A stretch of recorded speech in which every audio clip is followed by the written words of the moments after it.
Bună ziua și bine v-am regăsit! În această etalare vom vedea ce urmează să se întâmple între voi și persoana voastră de interes. Am să vă rog să țineți cont că această etalare nu are variante, așadar nu se poate potrivi chiar cu toată lumea. Pentru unii se va potrivi la fix, pentru alții într-o oarecare măsură. Am să vă rog să discerneți ceea ce se potrivește pentru voi și să folosiți doar acele lucruri. Și acum vom vedea care este energia persoanei voastre și ce urmează să se întâmple între voi, da? Amestecăm foarte bine cărțile. Energia persoanei voastre, nebunul, energia voastră,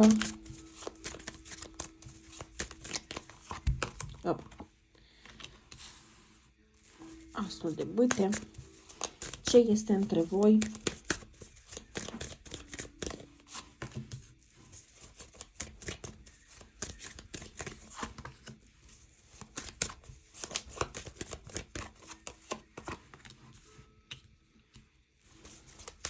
și ce urmează între voi.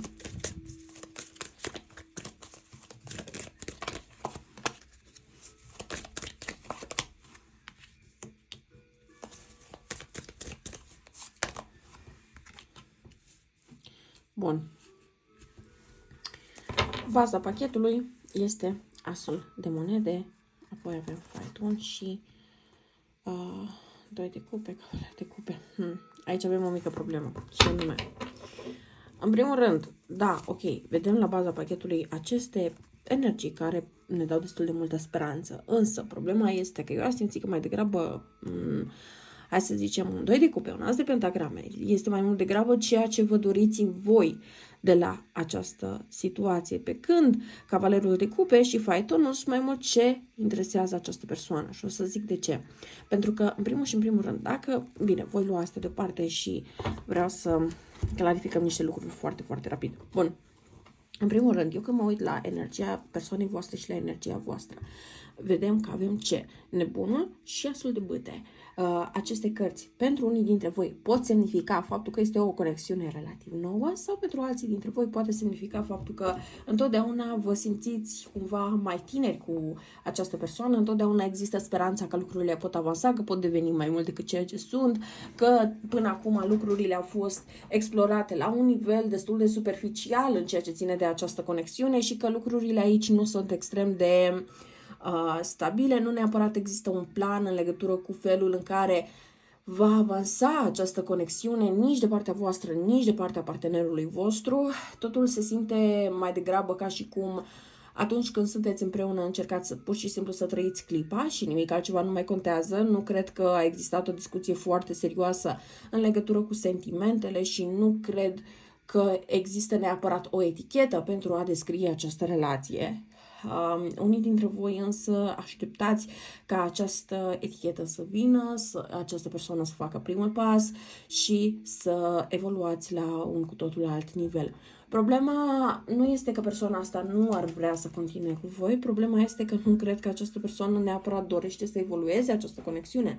Adică, faptul că această persoană voastră mie este reprezentată de nebun îmi indică foarte clar că această persoană se simte bine alături de voi, această persoană nu neapărat vrea să-și ia angajamente foarte mari, este o persoană care vrea pur și simplu să se bucure de viață, este ok cu gradul său de libertate, are nevoie să aibă această libertate pentru a face greșelile, pentru a se lovi de ele și pentru a le regândi de unul singur. Este o persoană care poate considera o responsabilitate destul de mare să aducă în viața sa pe altcineva și altcineva să aibă de-a face cu încăpățânarea, cu ideile, cu planurile sale. Este ca și cum această persoană cumva se teme că felul în care este poate să fie un pic cam prea mult pentru foarte multe persoane, dar nu într-un sens negativ, ci pur și simplu pentru că această persoană simte cumva că în sfârșit simte că trăiește și că poate face lucrurile așa cum își dorește.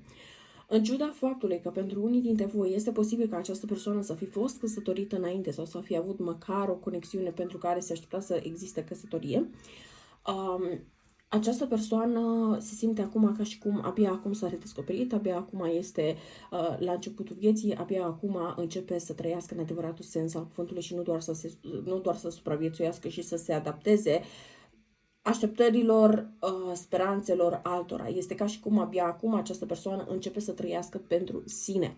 Și această persoană, tocmai de aceea, nu vrea să introducă pe altcineva în viața sa, pentru că există o tendință a acestei persoane să considere că odată s-ar pune așteptări pe această persoană, există persoane care ar încerca să profite, faptul că această persoană vrea să se pună pe sine pe primul loc poate fi văzut ca o problemă, dar nu este neapărat o problemă, este ceva foarte sănătos, doar că această persoană cumva se teme că făcând toate lucrurile astea, cumva există un blocaj între a ajunge la o conexiune stabilă și așa cum ar trebui să fie și felul în care se pune pe primul loc. Nu simt să fie o persoană narcisistă chiar deloc, simt mai degrabă o persoană care pur și simplu se bucură că are libertatea să facă ce vrea cu viața sa. Este ca și cum această persoană abia acum realizează, păi stai așa, sunt adult, stai așa, am banii mei, lucrez, îmi văd de viața mea, dar ce fac cu restul vieții mele? Adică sunt atâtea lucruri de care mă pot bucura,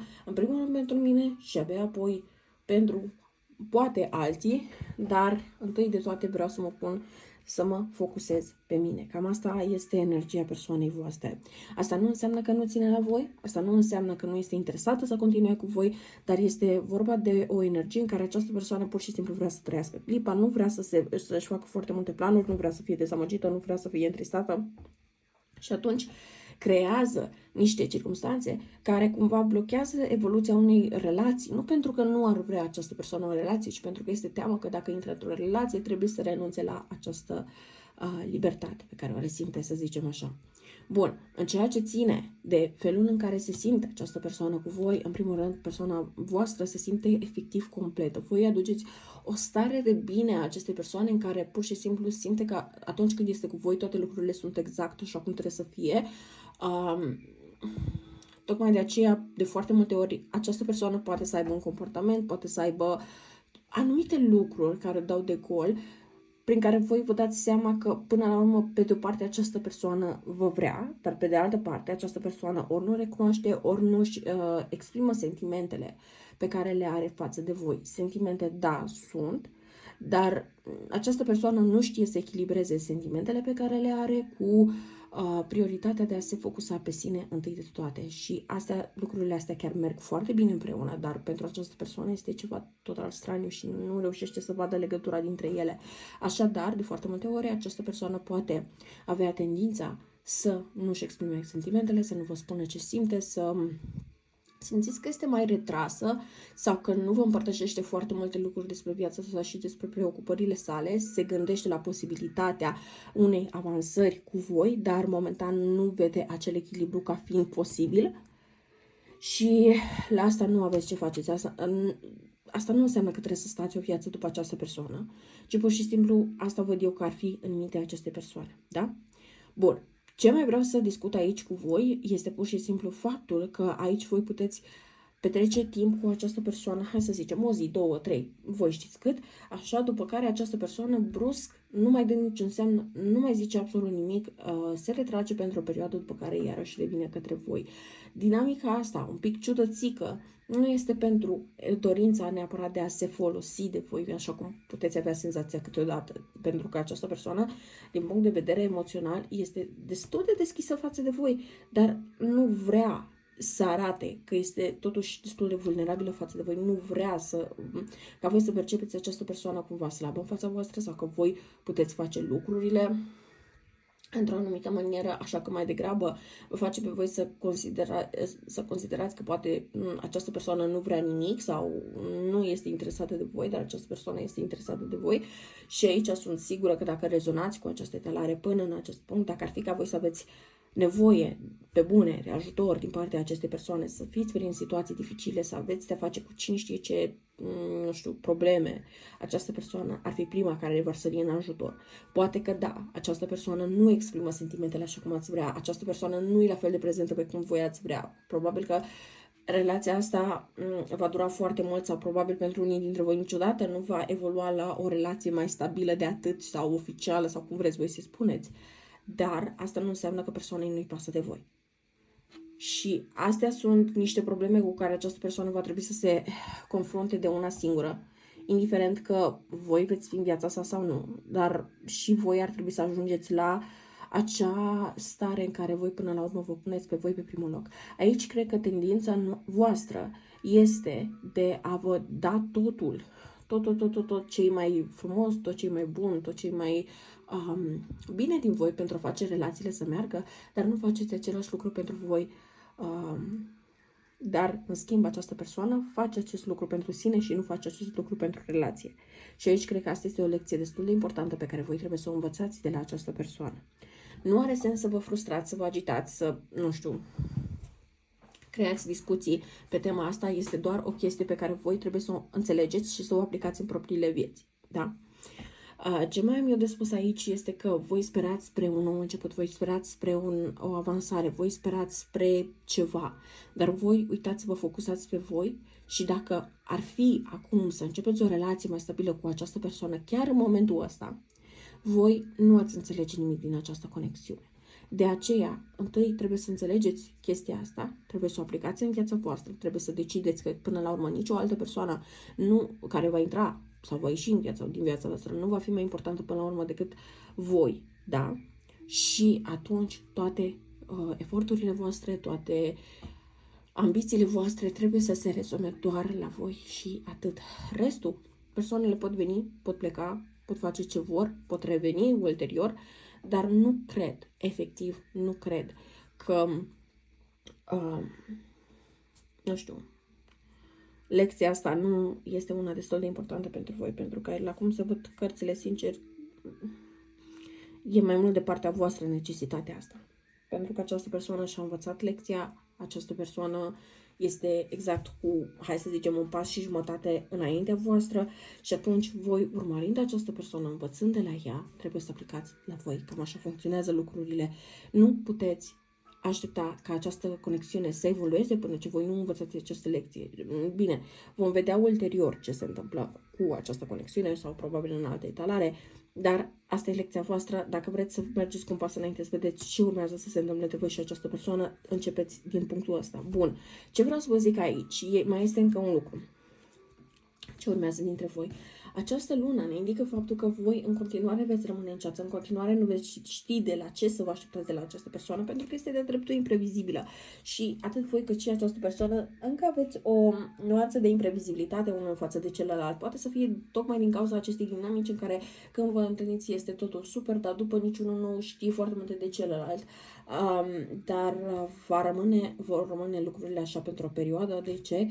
Pentru că luna ne indică faptul că voi veți avea tendința să interpretați anumite lucruri într-un fel sau într-un altul, până în punctul în care o să rămâneți chiar voi confuzi și 10 de pentagrame ne sugerează că lucrurile pur și simplu vor continua în dinamica relației. Nu se simte neapărat ca o evoluție, se simte ca și cum voi ajungeți și voi la concluzia că lucrurile nu pot evolua mai mult de atât. Însă, ceea ce nu știți voi este că lucrurile între voi pot evolua, dar doar pe măsură ce voi vă învățați lecția, pentru că, da, ok, lucrurile se dezvoltă foarte, foarte, foarte lent, de foarte multe ori cu cavalerul de monede pare că sunt chiar stagnante, dar problema nu este că această persoană nu ar vrea să avanseze, să continue cu voi. Problema este că voi nu învățați lecția și atunci contractul karmic vă permite să existe o evoluție. Dacă vă uitați la cele 7 de pentagrame, vreau să vă sugerez să fiți un pic mai atenți la acea carte și o să zic de ce. 7 de pentagrame ne arată practic o persoană care deja a depus efort, o persoană care deja a muncit, s-a implicat într-o activitate, de data această relație, da, și acum stă și analizează să rămână, să nu rămână, să avanseze, să nu avanseze. Asta este atât energia voastră, dar și a persoanei voastre. Persoana voastră de interes se gândește deja la posibilitatea unei avansări, dar e teamă legată de acea libertate.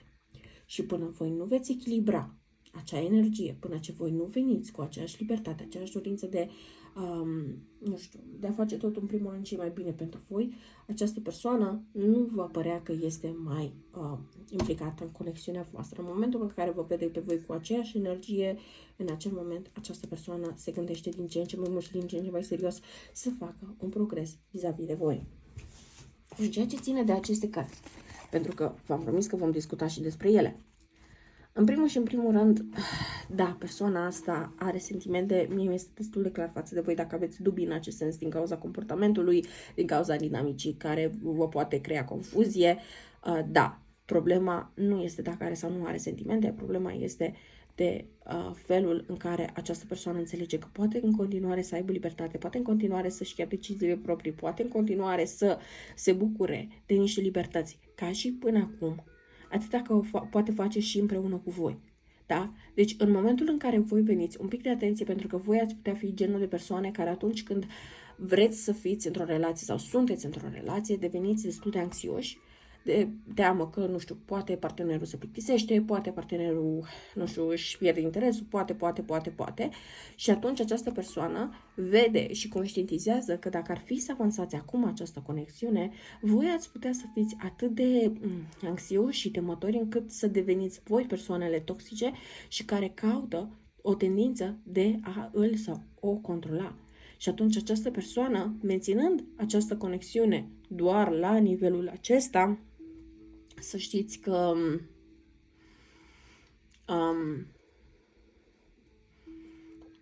exact de aceea poate pur și simplu evită să se complice, evită să strice această conexiune, evită să creeze o dinamică toxică, menținând acest nivel. Dar, v-am spus, nu e ca și cum această persoană nu ar vrea să continue cu voi. Atenția sa este asupra voastră, dar nu vrea ca voi să conștientizați asta. Și probabil de aceea această persoană pentru unii dintre voi poate să fie foarte focusată pe tot ce ține de carieră, pe călătorii foarte multe, pot să aibă legătură cu munca pentru unii dintre voi, dar nu stă locului, pentru că dacă stă locului această persoană deja începe să se simtă un pic cam singură și apreciază libertatea, dar totuși, pe de o parte, există o parte din sinele său care totuși își dorește să aibă pe cineva, dar nu vrea să intre într-o conexiune toxică, tocmai din cauza faptului că se simte de una singură această persoană. Și mai am un lucru să vă zic, pentru că dacă simțiți că v-ați regăsit în această etalare, vă pot spune o carte pe care s-ar putea chiar să vă ajute să ajungeți la niște, hai să zicem, concluzii interesante. Nu trebuie să fiți neapărat de acord cu tot ce zice cartea sau să o resorbește, nu, ci pur și simplu să vedeți și acea perspectivă. Încercați să căutați cartea femeilor care merită mai mult, cred. Dar cred că da, cred că așa se numește. Bun.